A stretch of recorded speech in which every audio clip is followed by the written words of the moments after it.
Okay, today as a new reader, I want to go over the top 10 fantasy books that I'm most looking forward to reading. And then I'm going to start a series here where we're doing maybe fantasy, thriller, horror, different types of stuff. Anything except for romance. I'm not going to read that. Maybe one day I will, just for a funny reaction. But other than that, nope, we're not going to do that. I read the description of all the top 10. I'm gonna go into a ranking, so rank from 10 down to 1 of my most anticipated. And then in the comments below, let me know maybe which ones you've read out of these, which ones sound interesting, or any other recommendations that you have for the fantasy genre in this video. So the way that I'm categorizing these or getting the genre of book that these are is I'm using the Fable app, and I use the fantasy tab, and then all of these books are down in the fantasy tab. So if you guys know one of these books and they're not necessarily a fantasy book, blame the Fable app. So we're gonna start with The Sword of Kaigen by M.L. Wang. What happens when a hidden past collides with a devastating future? In a rigid mountain community, we meet Misaki, a housewife with a warrior's secret, and her son, Mamoru, a gifted fighter grappling with his own path. Their quiet world shatters when war descends, revealing dark truths about the empire they once trusted. Faced with unimaginable loss, betrayal, Misaki and Mamoru dig deep, challenging their beliefs and fighting tooth and nail to protect everything they hold dear. It's a story about family, destiny, and finding courage when your world falls apart. I got this recommendation, I think, from another YouTube person. I'm extremely excited to get into this one. This one's definitely going to be in the top of the most anticipated that I'm ready to read. So, and I also want to say that these are in no particular order until I get to the rankings. We're going to keep it short. I'm just going to hit right through these, and then we'll get into the rankings at the end. Number 2 is going to be The Winter King by Bernard Cornwell. There's 3 books in this series. Book 1's The Winter King, obviously. Book 2, The Enemy of God. And the book 3 is Excalibur. Forget everything you think you know about King Arthur. Bernard Cornwell's The Warlord Chronicles kicks off with The Winter King, a brutal, realistic reimagining of the Arthurian legends. Dive into the Dark Ages, a time of mud, blood, and warring kingdoms. As told through the eyes of Durfel, a warrior turned monk. Witness Arthur's relentless fight to unite a fractured Britain against relentless Saxon invaders, battling not just enemies on the field, but also treacherous allies, his own demons, and a land torn between ancient pagan gods and the rising tide of Christianity. This isn't your childhood fairy tale, it's history in the raw. So this one I'm extremely excited for, only because one of my favorite shows of all time is actually the Viking show. Number 3, this was recommended to me from a very special person. You know who you are when you watch this video. It's called The Miracles of the Namiya General Store by Kaigo Higashino. Imagine finding a mailbox that delivers letters from decades ago. That's exactly what happens to 3 runaway delinquents when they hide in a forgotten general store. Over one extraordinary night, they become accidental time-traveling agony ants, answering pleas from the past.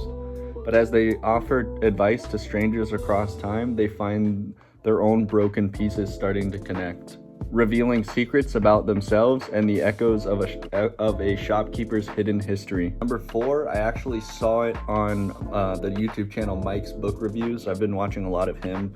That's who got me into a lot of different things as well. This one's going to be called Gunmetal Gods by Zamir Akhtar. It's like a darker, grittier fantasy novel, but instead of using medieval European setting, it's steeped in Middle Eastern history and mythology, which makes for a really fresh, unique world. You'll follow 2 main characters. One's a zealous, gun-wielding paladin, and the other one's a disillusioned warrior. Neither of them are traditionally good, which makes their journey super compelling. Plus, there's a cool mix of ancient magic and gunpowder weapons, and the battles are just brutal and intense. If you're into morally gray characters, unique world building, and action that doesn't stop, then this is the book for you. Quick little side note before we continue is these books are not just random books that I pulled off of some app, top fantasy books. These are all on my to be read list, so that's where I'm pulling these from.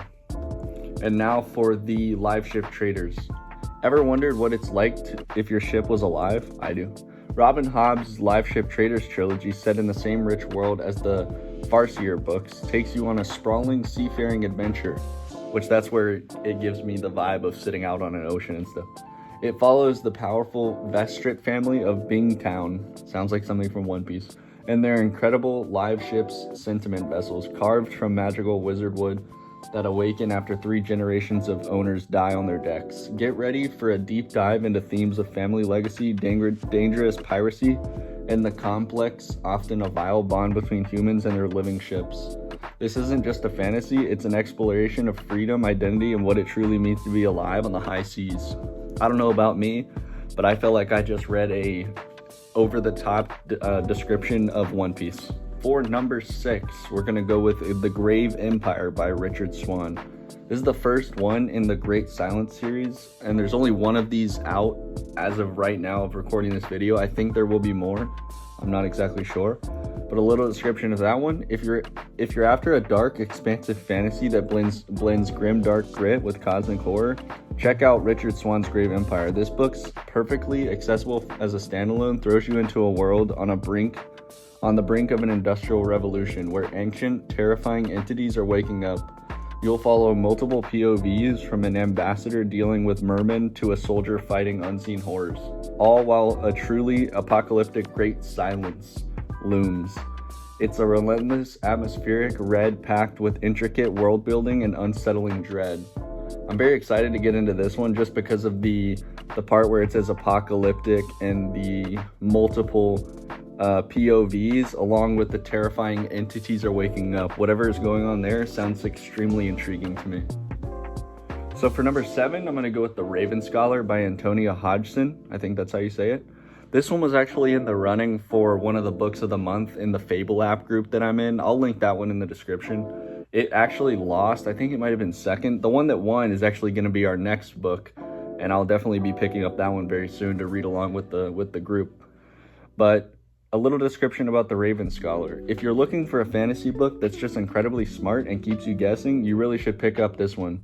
It kicks off with a brutal murder during the ancient competition to pick the next emperor. And it's up to Nima Kra, who is a brilliant but kind, awkward scholar, to figure out who did it, and maybe, just maybe, she'll end up fighting for the throne herself. It's got this mix of murder, mystery, intense competition, and a really rich world. Okay, so for number 8, it's going to be The Tainted Cup by Robert Jackson Bennett. This one's actually the book of the month. This is the one that won in the Fable app that I'm in the group that I'm in. So this is the one I'll be picking up. All right, so number 9, it's going to be a book by, I think it's a standalone book by Brandon Sanderson. I think some of those big series I don't technically want to get into right now, the big ones by him. In the future, I'll probably make a whole discovering Brandon Sanderson maybe video about that. But if you got recommendations for where to start with him, definitely leave it down below, right? But the one I chose here is actually Yumi and the Nightmare Painter, only because I think the title really pulls me on that one. I don't know if any of you play League of Legends, but Yumi from League of Legends, I think this one's got me drawn in just from the silly name. So a little description about this one is you've got Yumi, who lives in a super bright traditional world where she stacks rocks to summon spirits, and then there's the painter from a perpetually dark futuristic city who literally paints nightmares to keep them at bay. Sounds wild, right? Well, in Brandon Sanderson's Yumi and the Nightmare Painter, these two totally different people somehow start swapping bodies every single night. Actually, it sounds like that anime movie. I can't remember the name. They're forced to live in each other's lives, learn their bizarre magic, and figure out how to work together. It's a race against time to uncover why this keeps happening and save both those communities from this ancient looming threat. And last but not least, probably one of the top 3 most anticipated is The Will of the Many by James Islington. It's a fantasy novel that's part Red Rising, part dark academia, and all utterly captivating. James Islington's, probably saying that wrong, The Will of the Many throws you into a Roman-esque empire where power is literally stolen from the people. Our protagonist, Vis, is forced to enroll in their elite academy, where he's playing a dangerous game of deception to avenge his family. He's hunting a killer, searching for ancient weapons, and trying to tear down a corrupt system from the inside out. This one is packed with incredible world building and non-stop twists. Okay, so those are probably my top 10 books, fantasy books, or series that I do want to get into first before any other ones. But if you guys do have any fantasy recommendations, drop them down below.